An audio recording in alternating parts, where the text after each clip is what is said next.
Hola, soy Rebe Pino y soy sommelier. En este podcast te guiaré por el mundo del vino y otras bebidas de la mano de excelente compañía, historias y experiencias. Descubramos el mundo detrás de tu copa.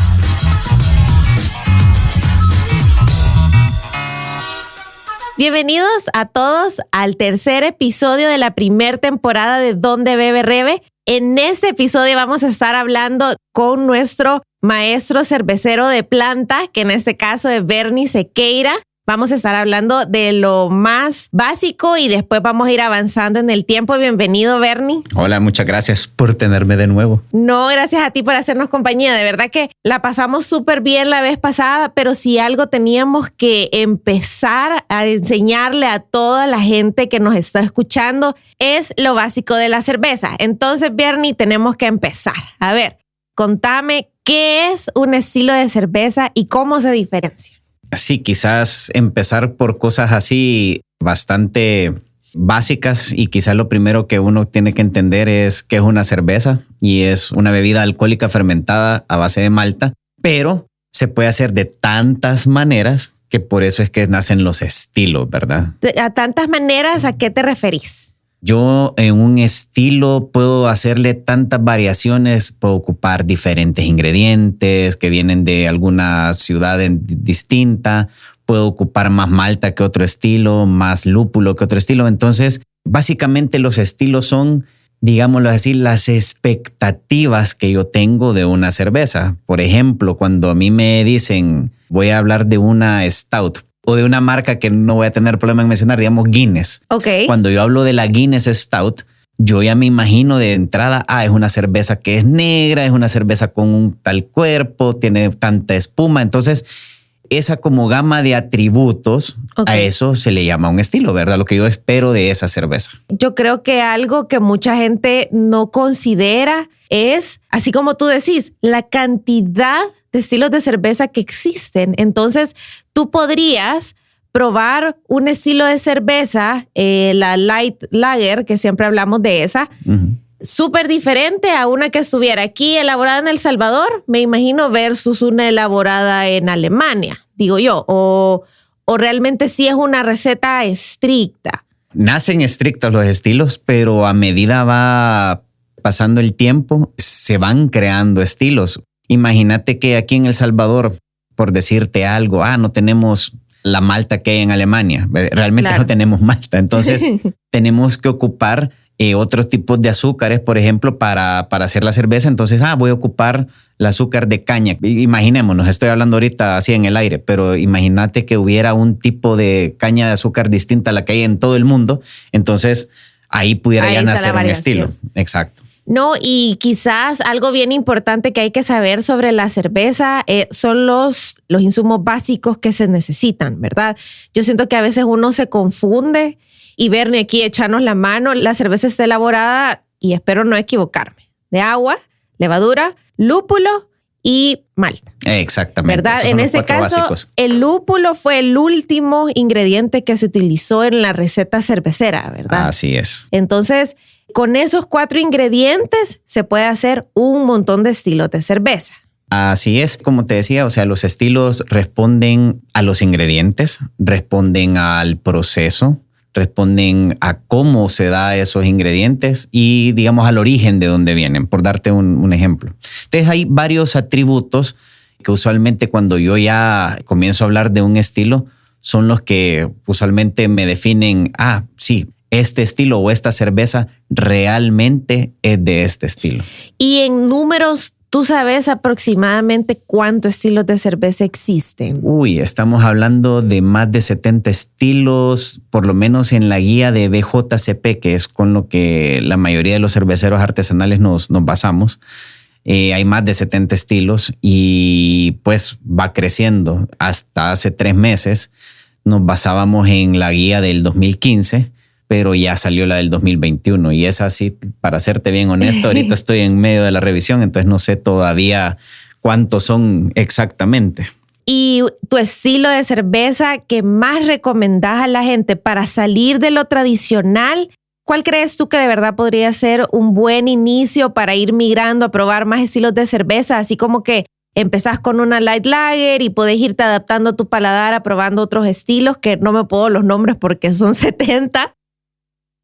Pero ¿cómo podría ser una recomendación para que alguien pruebe otro estilo que podamos encontrar aquí en el mercado?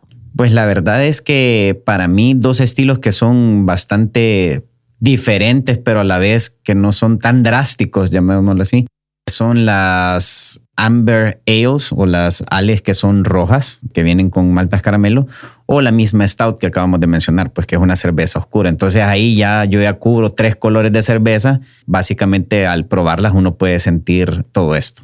Y aprovechando lo que acabas de mencionar de las ale, aprovechemos a explicar un poquito eso. Para los que nos escuchan, las lagers son las cervezas de fermentación baja. ¿Qué quiere decir qué? Las lagers son las de fermentación baja, cabal. Hay 2 como principios de fermentación, las de las levaduras lager y las levaduras ale. Las levaduras ale se fermentan en la superficie y por eso se llama levadura alta, mientras que las lager, como bien mencionaste, son las que se fermentan, digamos que en todo el líquido, pero un poquito más como concentrado en el fondo y por eso se llaman de fermentación baja.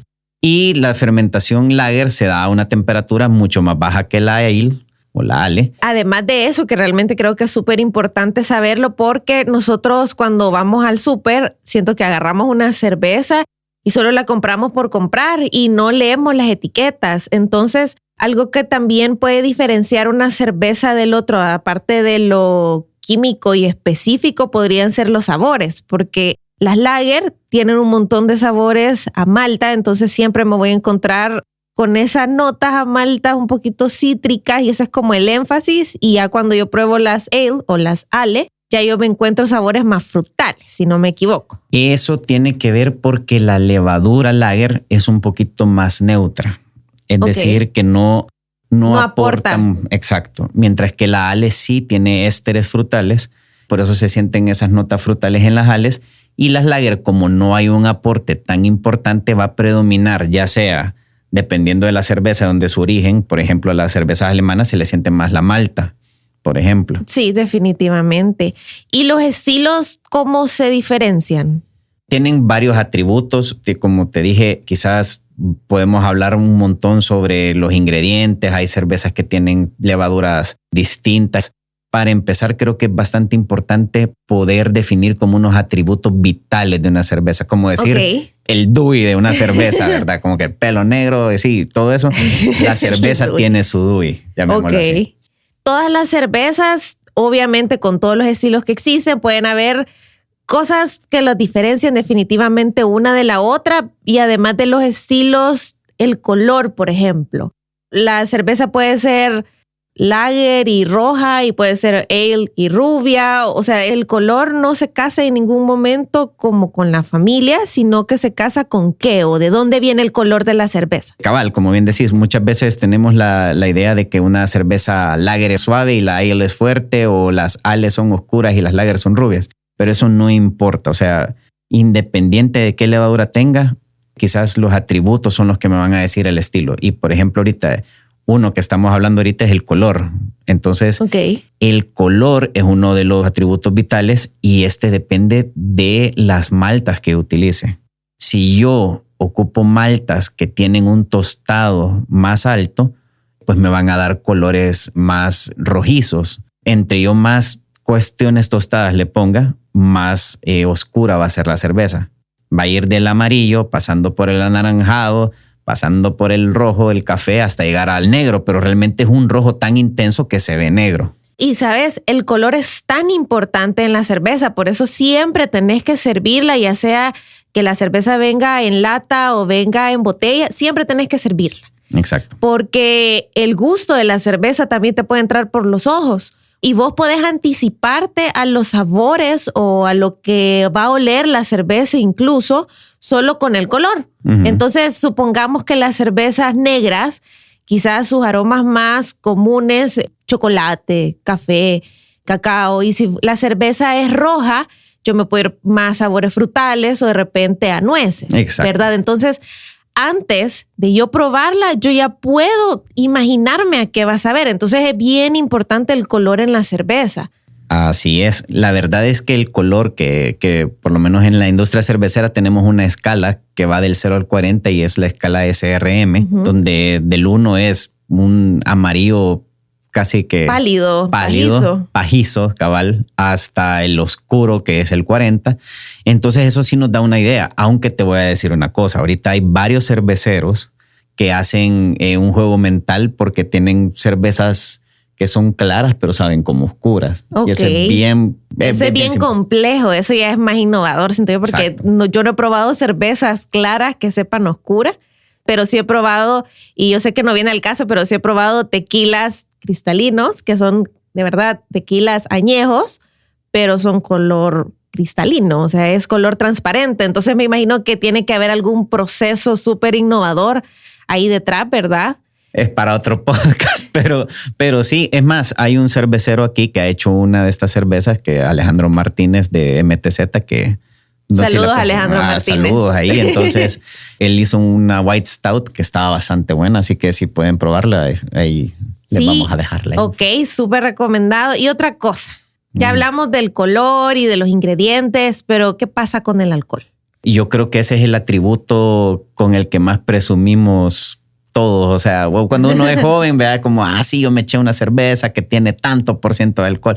Y así el que se toma la cerveza con más alcohol, el más chivo. El que más sabe, ¿verdad? Es el que más aguanta. Sí, y básicamente ese atributo es cuánto, porque ese es un número expresado del porcentaje del volumen de alcohol que tiene la cerveza en volumen, es decir, cuántos ml de esa cerveza es verdaderamente alcohol. Eso es básicamente ese número. ¿Y el alcohol tiene que ver algo con la calidad? Es pregunta, porque realmente yo he visto cervezas muy buenas con 5 de alcohol y he visto cervezas súper ultra buenas, famosas, de 8% de alcohol, pero ahí, ¿cuál es la relevancia del alcohol? Si de verdad está relacionado el alcohol con la calidad o solo es como un preservante natural de la cerveza, o realmente ¿qué tiene que ver el alcohol? El alcohol sí le da un montón de cosas a la cerveza en cuestión de producto, ¿verdad? Sí le ayuda a que no sea tan fácil de que se contamine con algo. Por eso la cerveza es una de las bebidas más seguras de hacer, ¿verdad? Pero yo creo que como hay diferentes estilos, dependiendo del grado de alcohol que tenga, yo no voy a esperar 8% de alcohol en una light lager, por ejemplo. Entonces eso para mí sería un defecto, ¿verdad? Ok. Entonces los estilos también tienen su grado de alcohol. Exacto. Cada estilo ya tiene definido un rango de alcohol. Y me imagino que también tiene que ver como el tema de los azúcares. Exactamente. Ok. Yo creo que eso me queda súper claro, que no está relacionado el tema de la calidad con el alcohol, sino el estilo de la cerveza está relacionado con el volumen de alcohol en la botella, ¿verdad? Además de eso, yo siento que hay algo que tenemos que hablar y es súper importante, que eso no se nos puede escapar en este podcast, es el amargor.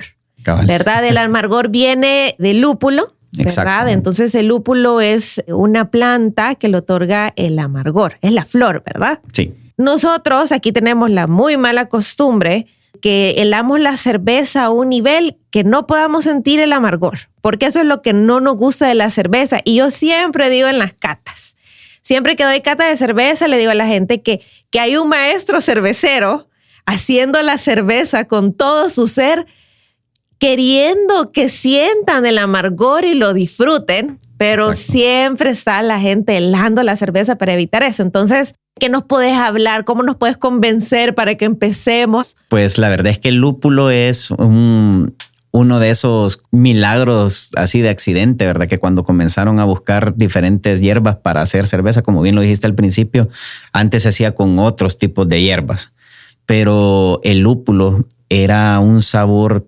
tan peculiar y amargo que además de sus cualidades de preservante, porque también es un preservante natural, otra de las tantas cosas que hacen a la cerveza pues una bebida bastante sana, bueno, no sana, sino que segura, segura. Okay. Es sana también, pues, pero segura.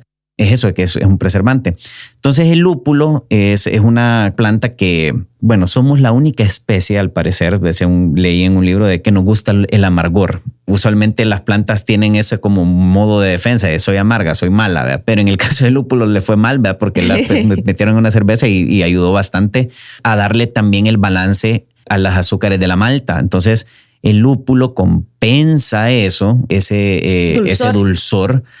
Y la verdad es que dependiendo de dónde haya sido cultivado el lúpulo, al igual que las uvas en el vino, tienen diferentes sabores. O sea, ahí vos sabrás en cuestión de uvas. Sí, ¿verdad? no, igual. Y me imagino que así como tú decís que está relacionado similar a lo de las uvas, me imagino que si es de un lúpulo de clima helado, es diferente un lúpulo de clima cálido. Entonces ya eso también hace una variación en el estilo y en el sabor de la cerveza. Entonces, por eso es bien importante. Sí, justamente hay estilos de cerveza que prácticamente se diferencian por el origen del lúpulo. Un lúpulo americano tiene notas más cítricas, más frutales que un lúpulo británico. Entonces, esa es la diferencia inicial, llamémoslo así, entre una IPA británica y una IPA americana, que IPA vamos a hablar en otro momento. Sí, es otro tema. El tema de los estilos es súper amplio, exacto, ¿verdad? Y siempre podemos estar aprendiendo algo y buscar algo similar en el mercado con lo que podamos empezar a experimentar, ¿verdad? Sí. Algo que es bien importante del lúpulo también es que existen los lúpulos que solo son para dar amargor, ¿verdad? Exacto. Y unos que sirven para dar aromas y sabores. Así Entonces, hay un montón de cervezas que yo he probado aquí en El Salvador, sobre todo artesanales, así como la tuya, la cerveza Tipa, que es una Tropical IPA. Exacto. Que tiene un montón de sabores tropicales que son directamente relacionados con el lúpulo. O sea, sin ese lúpulo me imagino que no podías hacer ese estilo de cerveza, y tiene unas notas súper ricas a maracuyá, cáscara de naranja, y eso es tan rico en una cerveza. Y si solo nos quedamos probando todas estas cervezas light lager que no saben casi que ya nada, no vamos a aprender a apreciarlas. Yo creo que ahí tiene que ver mucho cómo se ocupa el lúpulo, y ahí iba la parte del amargor. O sea, nosotros tenemos dos maneras de percibir el amargor o de definir el amargor en la industria cervecera. Una que es subjetiva y una que es objetiva. Digamos que la objetiva, que tiene que ver con mucho de los números, es los IBUs, que en inglés es International Bitterness Units, o las unidades internacionales de amargor. Realmente es un número que se da dependiendo de qué lúpulo ocupe, porque cada lúpulo tiene un atributo que se llaman los alfa-ácidos, que es entre más alfa-ácidos tengan, más amargor pueden despedir. Ok. Entonces, depende de qué lúpulo ocupa, cuánta cantidad ocupo, y también lo otro es cuánto tiempo pongo ese lúpulo a hervir. Depende de qué tanto tiempo yo lo pongo, eso aumenta. Entonces, este número va relacionado en una operación matemática que toma en cuenta justamente esos tres factores: qué tanto ocupo, qué tipo de lúpulo ocupo y cuánto tiempo lo ocupo. Pero en una manera más subjetiva está el amargor percibido, que es cómo yo percibo este lúpulo. Yo puedo tener dos cervezas con este mismo IBU, una cerveza con 50 IBUs aquí y otra también de 50, pero una me parezca más amarga que la otra. Y eso tiene que ver mucho con el azúcar que pueda tener una cerveza. Ok. Entonces, el amargor es esencial en la cerveza. Exacto. Pero para poder degustar bien una cerveza y apreciar el amargor, yo siempre le digo a la gente que pruebe la cerveza no tan helada. Exacto. Para que lo pueda apreciar. Pero no sé si hay una temperatura exacta en la que tú puedas decir la mayor parte de cervezas van bien en esa temperatura para que de verdad puedan degustar la cerveza con todos sus sabores tal cual como tiene que ser.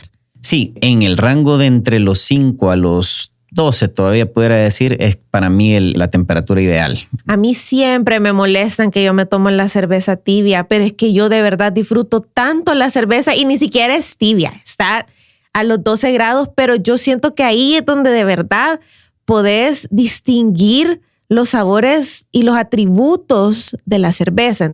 La recomendación para todos es, por favor, no metan la cerveza a una hielera y la dejen ahí por 3 días esperando que salga así vestida de novia. Exacto. ¿Verdad? La botella, porque eso lo que hace es inhibir sabores y aromas. Entonces la cerveza, a mí, y yo quizás, yo no tengo como una medida exacta de tiempo, pero yo sé que a mí la cerveza me gusta de la mitad de la botella para abajo. Los primeros sorbos de la botella no estoy apreciando nada, pero ya de la mitad de la botella para abajo ya está más tibiecita y ya se empiezan a sentir más los sabores. somos un país súper cervecero, entonces hay que aprovechar a aprender a tomar bien cerveza. Pero no es solo el sabor, el color, sino también yo creo que sería bien importante el tema del cuerpo o de la densidad de la cerveza. ¿Qué nos podés hablar sobre esto para guiarnos un poquito más? Sí, tenemos que entender que el alcohol viene de qué tanta malta yo le ponga a una receta de cerveza. Entre yo más malta le pongo, más alcohol voy a tener.